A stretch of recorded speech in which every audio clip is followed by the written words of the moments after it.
আজকে আমাদের রেসিপি গুড় দিয়ে নারকেল নাড়ু। আপনি যেখানেই থাকুন না কেন খুব সহজে এটা বানিয়ে নিতে পারবেন। যাই হোক, আমি অর্পিতা দে, আপনারা দেখছেন এই কুকিট। তাহলে নারকেল নাড়ু বানানোর জন্য আমি সবার প্রথম একটা নারকেল নিয়ে নিচ্ছি। এবার এই নারকেলটাকে কুড়িয়ে নেওয়ার জন্য মাঝখান থেকে ফাটিয়ে নেব।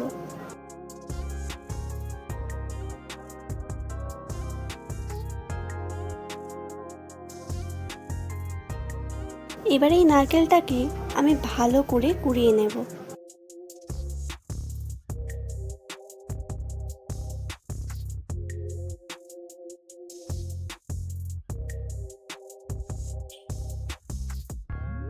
তাহলে আমার এখানে নারকেলটা কুড়ানো হয়ে গেল। বেশ, এবার আমি একটি নারকেলের জন্য 150 গ্রাম গুড় নিয়ে নিচ্ছি।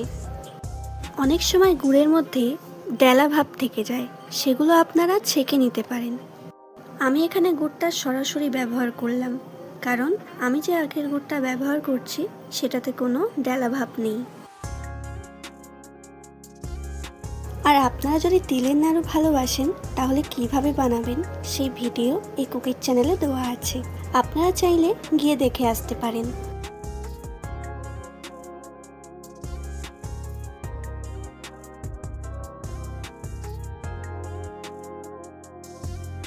এটা ভালো করে মাখা হয়ে গেলে সরাসরি কড়াইতে দিয়ে দেব।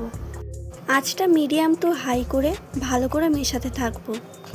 গুড়টা পুরোপুরি মিশে গিয়ে নারকেলটায় পাক আসতে অন্তত সময় লাগবে 8 থেকে 9 মিনিট। তাই এটা মেশানোর সময় গুড়ের ময়েশ্চারটা যে এখনও পুরোটা যায়নি সেটা একটু এইভাবে গ্যাপ করলেই আপনারা বুঝতে পারবেন। আশা করি নিশ্চয়ই দেখতে পাচ্ছেন নারকেলের মধ্যে কিন্তু পাক আসা শুরু করছে। আচ্ছা, এই সময় আপনাদের দিয়ে দিতে হবে সামান্য এলাচ গুঁড়ো, আর সেটাকেও ভালো করে মিশিয়ে নিতে হবে। এবার 1 চামচ গুঁড়ো দুধ আমি ব্যবহার করলাম, যাতে এর বাইন্ডিংটা ভালো আসে। আশা করি এবার বুঝতেই পারছেন নারকেলের পাকটা রেডি হয়ে গেছে। একটু ঠান্ডা হয়ে আসলে নাড়ুগুলো বানানোর জন্য হাতে অবশ্যই ঘি মাখিয়ে নেবেন। যে পাত্রে আমরা এটাকে রাখবো সেটাতে অল্প ঘি মাখিয়ে নেব। এবার একে একে সব নাড়ুগুলো পাকিয়ে নিলেই তৈরি দারুণ সুস্বাদু নারকেল নাড়ুর রেসিপি। আশা করি আপনাদের ভিডিওটি ভালো লেগেছে, আর যদি ভালো লেগে থাকে তাহলে অবশ্যই কমেন্টে জানাবেন। যাই হোক, আমি অর্পিতা দে, আপনারা দেখছিলেন এ কুকিট।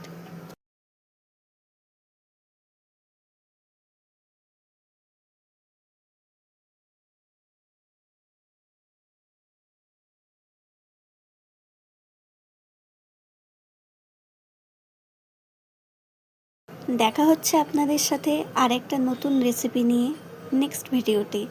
ভালো থাকুন, সুস্থ থাকুন।